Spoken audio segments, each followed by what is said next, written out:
Hi guys, Happy New Year. Welcome to Heart and Home. I'm Mike. I'm Brittany. And today we thought it would be very appropriate to talk about how to pick a goal, AKA how to deal with your New Year's resolution or resolutions, and how to make a decision. I'm gonna talk a little bit about why it's so beneficial to narrow your scope. We are all very familiar with information overload, analysis paralysis. This happens to all of us when we are super overwhelmed with choices. So what often happens, what I often see in a lot of clients, is that they come into the new year and they're like, I'm gonna overhaul my whole life and make all of these big, lofty goals and have all of these accomplishments that I'm going to end the year with in this single year. And I wanna invite you to think about really narrowing your scope and think about choosing one goal. One of the main reasons why is that you already have to make tons of decisions every single day, right? What to eat, what to wear, where you're gonna go, your to-do list. And if you think about having a bunch of new life changes all at once, what's gonna happen is you're gonna go into information overload and analysis paralysis, right? And what can happen there is you can actually have something that's very real called decision fatigue, where you have so many decisions and so many goals and so many things going on that you end up just not doing any of them. And you actually end up wearing out that muscle. So what I like to do and what we like to do is think about one goal that we really want to achieve in the next year. And it doesn't even really matter if we ever achieve that goal, because it's the process and the changes that happen within us as we strive towards that goal. It takes a lot just to make a small change. So even just one new thought a day is asking a lot of yourself.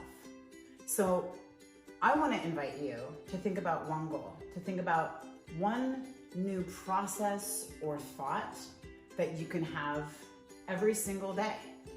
One small change that gets you towards the bigger goal every single day. This is super relevant when it comes to picking a house. So I know that we've all experienced when you have lots of choices, you're just like, oh, I'm done. I don't want to do it anymore. So how does this happen with you and your clients in picking a home? It's super overwhelming because there's so many variables and so many things. It's a very emotional process, as we know, picking out a house. So when you go into it, you have this idea that you have unlimited choices, and that is overwhelming, like you said. It actually creates a block and you're not able to make any decision. And so what I like to do with my clients is we first sit down and we say, what are three things, okay? One choice is great when you're thinking about a goal for sure. The human brain can really only hold on to about 3 to 5 criteria when making a decision. That's been shown scientifically, and it really makes sense when you think about it. So let's say we start with 3, okay? We say to my clients, what are 3 must-have criteria for a home? If it's a couple, they each pick 3. So if they overlap and have the same 3 criteria, which of course never happens, they would have 3. And then if they differ on all those criteria, you have 6. So 3 to 6 choices of criteria as we look at homes, and that becomes a filter. And what's so great is that then as we're looking at homes, we can start checking stuff off the list. Say this doesn't work, it doesn't fit my criteria, it doesn't fit my filter, and it actually helps you to get through much quicker. Especially if you're looking at multiple homes every single time you go out, if you're looking at dozens of homes over the course of your search. And so what it really does is it helps to narrow the focus, make you more decisive. Because the worst thing that you're gonna want is that kind of regret, or that maybe I missed out on that house because I couldn't pull the trigger because I wasn't sure, I didn't have the right framework to make that decision. If you have that framework, it gives you the confidence to go into that home buying process, to know exactly what you're looking for. You're never gonna get to 100%. You're never gonna find the perfect home that's 100% what you're looking for.